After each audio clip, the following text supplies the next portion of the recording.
Hi there. In this video, I'm going to teach you a very common phrase that can be used in daily conversation.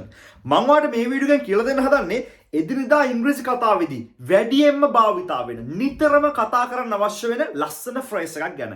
මේක ඔයාලට ගෙදර ඔයාගේ දෙමව්පියොත් එක්ක ඔයාගේ දරුවොත් එක්ක වෙන්න පුළුවන්, ඔෆිස් එකේ වෙන්න පුළුවන්, ස්කූල් එකේ වෙන්න පුළුවන්. ඔයාට ඕනම තැනක කතා කරන්න අවශ්‍ය වෙන හැමතැනම භාවිතා වෙන ලස්සන වාක්‍යයක් ගැන තමයි මම ඔයාලට කියලා දෙන්න හදන්නේ. right. මම ඔයාලට සිංහලෙන් මෙහෙම කියන්නම්කෝ. අපි එදිනෙදා ගෙදරදී කතා කරන්න අවශ්‍ය වෙන වාක්‍ය කීපයක් බලමුකෝ. අපි කියනවා එන්නකෝ, නැගිටින්නකෝ, අනේ ඔක්කොම කන්නකෝ, ඔක්කොම බොන්නකෝ, ටීවී එක ඕෆ් කරන්නකෝ, පාඩම් කරන්නකෝ, මෙතන පිරිසිදු කරන්නකෝ. ඔන්න ඔය විදිහට අපි ගෙදර ඕන තරම් කියනවා නේද? right. මොන හරි දෙයක් කරන්නකෝ කියලා කියනවා. අනේ කරන්න පුළුවන්ද කියලා අපි පොඩි රික්වෙස්ට් එකක් පොලයිට් විදිහට කියනවා නේද? අපි ඔෆිස් එකේ වැඩ කරනකොට කාර්යාලීය භාවිතෙන් කීපයක් බලමුකෝ. අනේ මේ ෆයිල් එක චෙක් කරන්නකෝ. අනේ මේක මැනේජර්ට ගිහින් දෙන්නකෝ. මේ කෝල් එක ආන්සර් කරන්නකෝ. මේ ලියුම සයින් කරලා දෙන්නකෝ. අපි නිතරම අනිත් කෙනාගෙන් බැගෑපත් වෙලා මේ ක්‍රියාව කරන්නකෝ කියලා ඉල්ලනවනේ. මේක කොහොමද ඉංග්‍රීසි වලින් කියන්න දන්නවද? හරි ලේසි. ඔයාට අවශ්‍ය වෙන්නේ එක තනි ක්‍රියාපදයක් විතරයි. තනි ක්‍රියාපදයක්. මම උදාහරණයක් පෙන්නන්නම්කෝ. ඔන්න මම කියනවා යන්නකෝ. කවුරු හරි කෙනෙක් කියලා මට කරදර කරනවා. මගේ වැඩ කරගන්න දෙන්නේ නැහැ. මම කියනවා අනේ යන්නකෝ, යන්නකෝ කියලා කියනවා. දැන් යන්න කියන්නේ කොහොමද? යන්න කියන්නේ go. go. යන්න කෝ කියලා කියන්න ඕනේ. දැන් මේ කෝ කියන එක කොහොමද ඉංග්‍රීසි වලින් ගන්න? හරි ලේසි. will you දාන්න අගට. ක්‍රියාපදයට පස්සේ will you දාන්න. එහෙනම් go will you. go will you කියන්නේ යන්නකෝ. එන්නකෝ කොහොමද කියන්නේ? එන්නකෝ. come will you. එන්නකෝ. එන්නකෝ. මෙතන පිරිසිදු කරන්නකෝ. අපිරිසිදු වෙලා තියෙනකොට අපි කියනවා නේද? මෙතන පිරිසිදු කරන්නකෝ. පිරිසිදු කරන්න. කොහොමද කියන්නේ පිරිසිදු කරන්න කියලා? clean නේද? clean.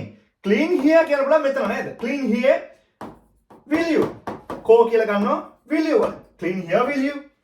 මේ වගේ වට ඕන දෙයක් කියන්න පුළුවන්. මේ ෆයිල් එක චෙක් කරන්නකෝ. කොහොමද කියන්නේ? check this file will you. check this file will you. මේ ෆයිල් එක චෙක් කරන්නකෝ. check this out will you. මේක චෙක් කරන්නකෝ. අගට will you දැම්මම ඔයාට අර කෝ කියන දහස ගන්න පුළුවන්. check this out will you. මේක චෙක් කරන්නකෝ. මට උදව් කරන්නකෝ. මට උදව් කරන්න කියන්නේ උදව් කරන්න කියන්නේ help. මට help me will you. help me will you. අනේ මං එනකන් ඉන්නකෝ. මං එනකන් ඉන්නකෝ. කොහොමද කියන්නේ? කෙනෙක් වෙනුවෙන් දෙයක් වෙනුවෙන් බලාගෙන ඉන්නකොට wait for me. මං වෙනුවෙන් ඉන්නකෝ. මං එනකන් ඉන්නකෝ.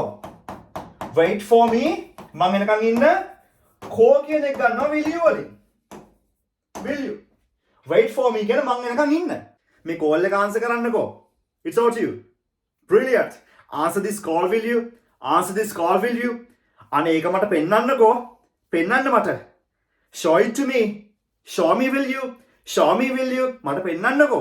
ඉතින් මෙන්න මේ විදිහට ඔයාට ගෙදරදී කාර්යාලයේදී ඔයාට ඉංග්‍රීසි කතා කරන්න ඕනම තැනකදී අපි කෙනෙක්ට මොන හරි දෙයක් කරන්නකෝ කියලා බැගෑපත් වෙන්න පුළුවන් ක්‍රියාපදේ දැම්මා ඊට පස්සේ will you දැම්මා. will you වලින් තමයි අර කෝ කියන දහස එන්නේ. I believe that you got the lesson. මම හිතනවා හොඳට පාඩම තේරුණා කියලා. If you love this video, just hit like and give me a comment. or මේ වීඩියෝ එක කැමතිද අනිවාර්යෙන් like එකක් දාන්න. පල්ලෙහා comment කරන්න අමතක කරන්න එපා. And you don't forget to share this video with your friends. මේ වීඩියෝ එක යාළුවන්ට බලන්න share කරන්න අමතක කරන්න එපා. අපි තාත් මගේ ලස්සන ඉංග්‍රීසි පාඩමකින් හම්බෙමු guys. Love and leave you. English with Tara. Cheers.